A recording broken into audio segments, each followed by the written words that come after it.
Hello, everyone. Welcome to Project Likkutei Torah.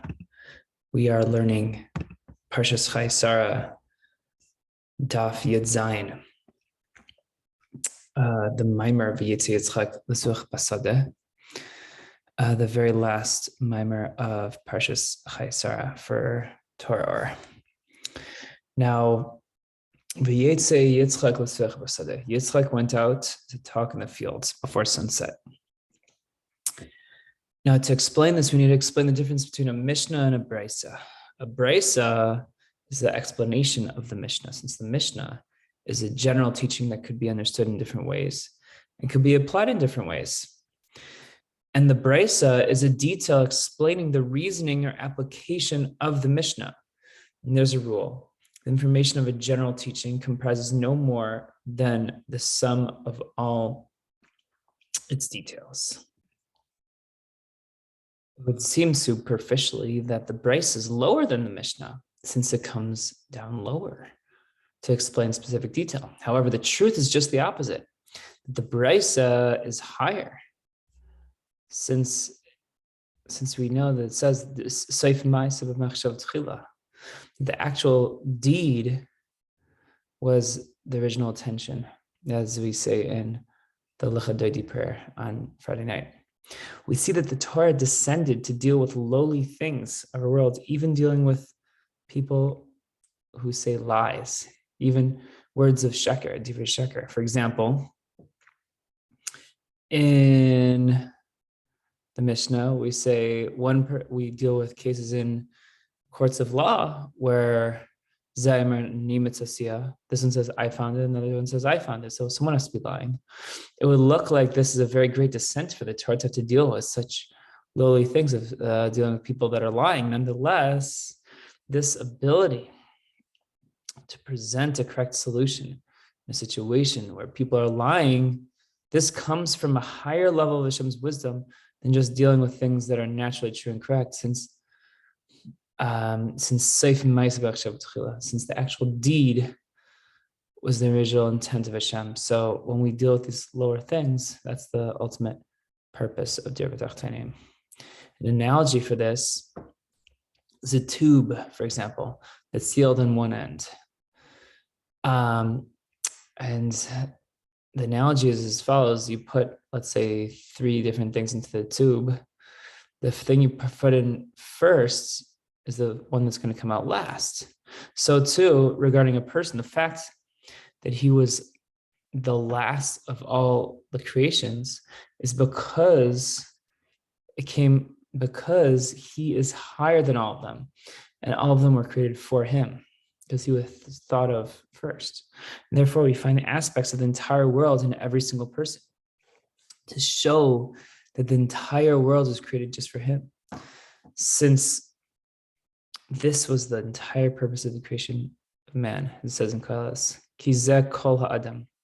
This is what it means when our sages say, Yafa sha'a achas. The 1 minute of tshuva in this world is better than all the life of the world to come, as it says in Pirkei Avos.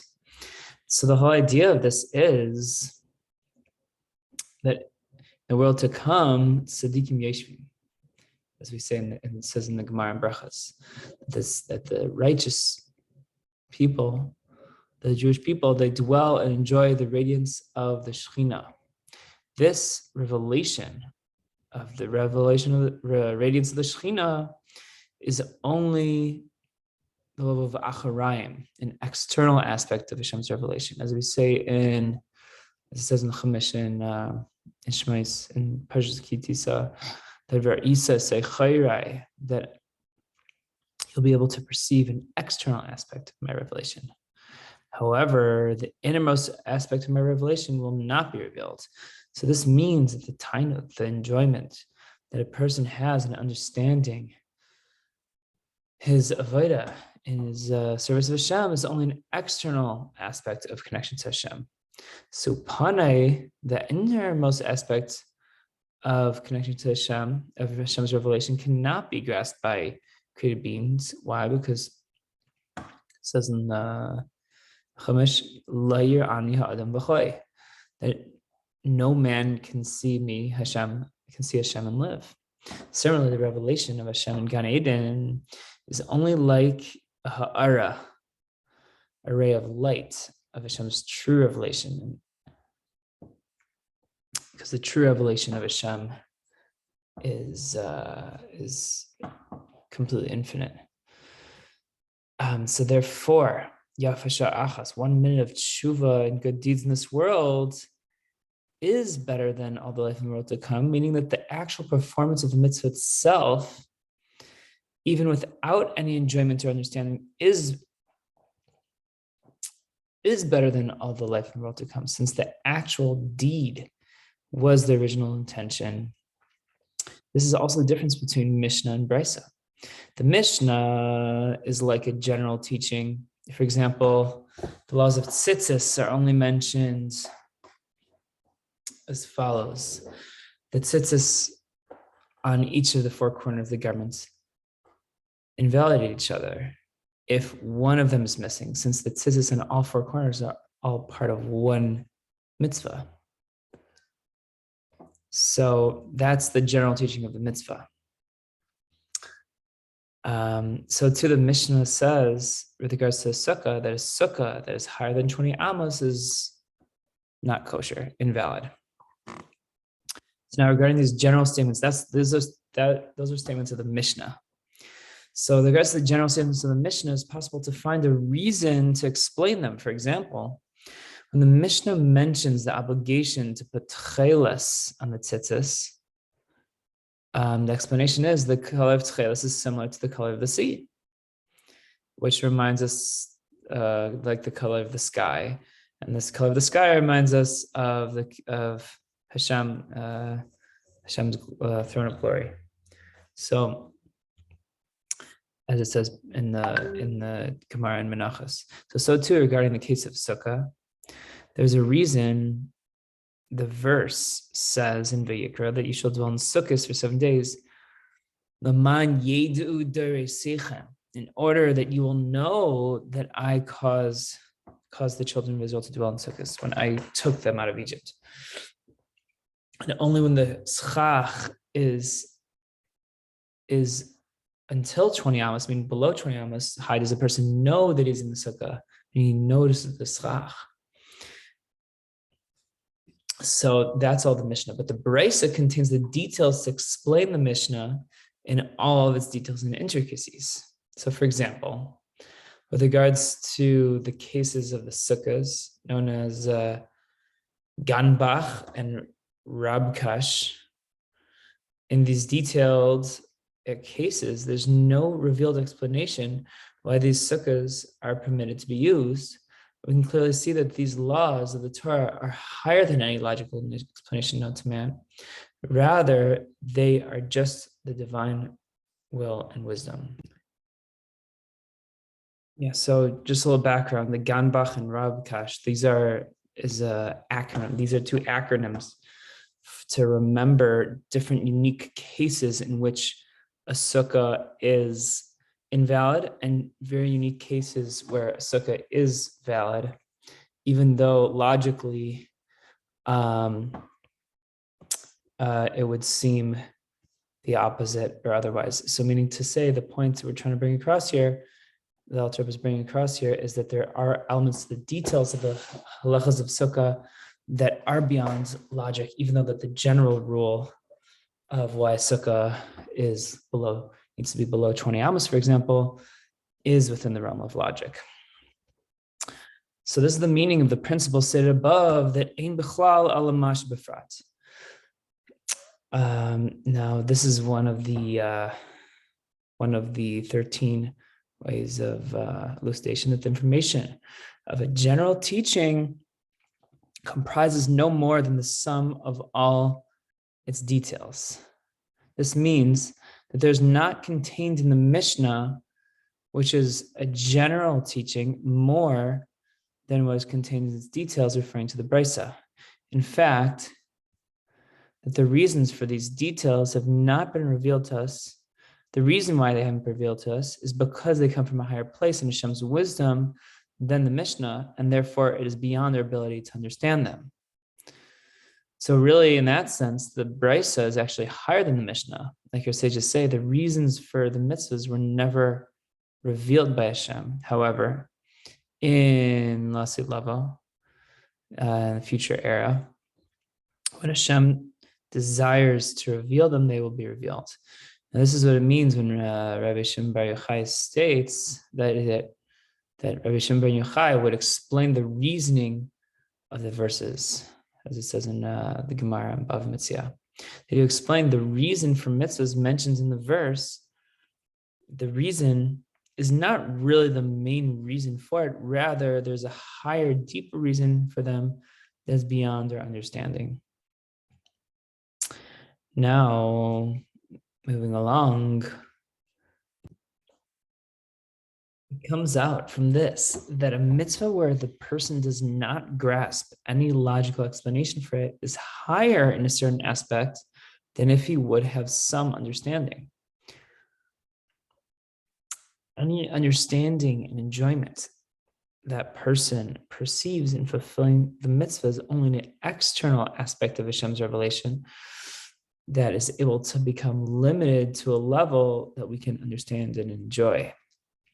This approach is not like the general approach that many people have, that the main service of Hashem depends on what we feel in our heart, and that we should have enjoyment and excitement in our service of Hashem, but this is not the truth. Rather, the main service of Hashem is just the actual performance of the mitzvahs, even without personal enjoyment. And the purpose of the excitement of the heart is only to help the mitzvahs by being wings to make them fly up to holiness. But the actual service of Hashem is just actually doing what he wants, regardless of our feelings. And moving along. The Mishnah is compared to a city, whereas the Brisa is compared to a field. Since the root of the word Brisa is bar, the word bar, which bar means outside, meaning outside of the city. But however, let's look at the following. Which of these, meaning the field or the city, is providing sustenance for the people? It is the field that is outside of the city from which grain is brought to provide bread for the people. So too, the Brisa that gives life to the Mishnah and explains the halacha in detail how it should actually be fulfilled. Like your sages say in the Gemara and Saita, that those who only teach Mishnayos are mevale olam. They destroy the world, since they render decisions of halacha based on a superficial reading of the Mishnah without commentary of the Brisa. Now, this is the meaning of the verse. It says in our Parshat, V'yetze Yitzchak lasuach basada. Yitzchak went out to talk in the field. So the word lasuach is an expression of speech, and sicha, talking, but it is also an expression of shechia, which means bending over. So bending downwards, as it says in Yeshaya, v'shach rum anoshim, and he will bend down the arrogance of man. And we have another pasuk, kasher yifares ha seicha. Just as the swimmer spreads out his hands to swim, a swimmer is bent over on his stomach in order to swim. So the idea is that lasuach can also relate to the idea of bending out or spreading. So the idea of lasada, specifically outside of the field, this idea specifically continues in the verse with the words lifnais arev. So what does it mean lifnais arev? It literally means before night. But the deeper meaning of the word lifnais arev would be lefanais ha'erev, meaning to clear out the spiritual night and darkness. So then if you were to read the whole verse, it would read that Yitzchak went out to bend himself down to the level of field, which represents the idea of dealing with people in a less holy situation, in order to clear out and remove the spiritual darkness from that place. So how does this all apply to Torah study? That the idea is that the Torah descends to deal with spiritual darkness. Like the saying of our sages, that as it says in Eicha, that Hashem caused me, the Jewish people, to dwell in darkness. This refers to Talmud Bavli, sages say, where the Torah descends below to deal even with false claims, where a person is arguing with another person and one of the people have to be lying. So why does the Torah have to descend to such a low place? It's in order to clear out the spiritual night and darkness so that it should become transformed into light. Like it says in Zechariah, the Ace Erev Yehi Or, that then at the time of night, it should become light. The analogy for this is, it's someone who wants to clean out a place. He first needs to go to that place in order to clean it out. However, the intention is not that he should remain in that empty, cleaned out place. Rather, that after he cleans it out, he fills it up with whatever is supposed to actually go there. So too, the fact that the Torah descended to become invested in a place of spiritual darkness into false claims or the like is in order to clear out that spiritual darkness and to transform the darkness into light. So too, in the involvement of Torah study, the intention of the study is in order to push away the spiritual darkness of the questions that conceal our understanding of the Torah laws according to their ultimate true meaning, and to find the truth, to reveal the true will of Hashem. This is the advantage of learning Gemara on the level of coming down with the purpose of understanding the practical halacha. And this is what it means in our Parshat. It says, "Vayetze Yitzchak lasuach basadeh." Specifically, why did Yitzchak go to lasuach? Now our new translation is to bend down to this level of field, is in order to clear out the spiritual night and darkness and transform it. This is through the aspect of Yitzchak, which refers to awe and fear of Hashem. Like it says in Pirkei Avos, "Im ein yira ein chochma." There's no fear, there's no wisdom, no awe of Hashem, no wisdom. So this is the meaning of when our sages say in the Gemara in Yavamis,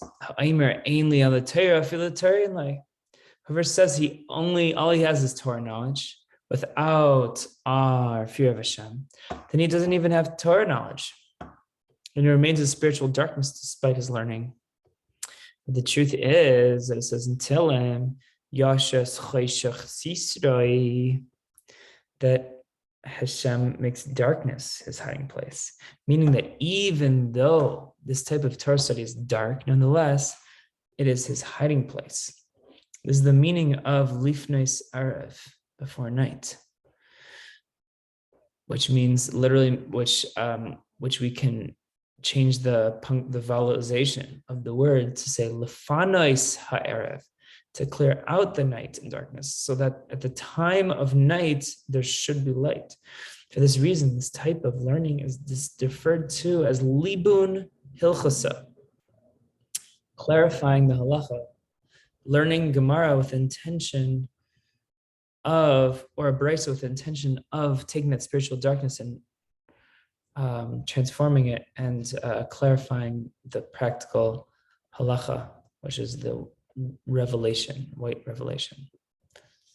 And this is what it means to say, make a bracha on the Torah before learning. Before we learn Torah, we make a bracha, birchas Torah. And that is the mimer. Much shorter mimer, very, very, very powerful mimer. And I'll encourage you to learn it inside. Thanks to the learnchassidus.com, Avram Katz, for the translation. Hope you have a wonderful day and take care. Have a good night.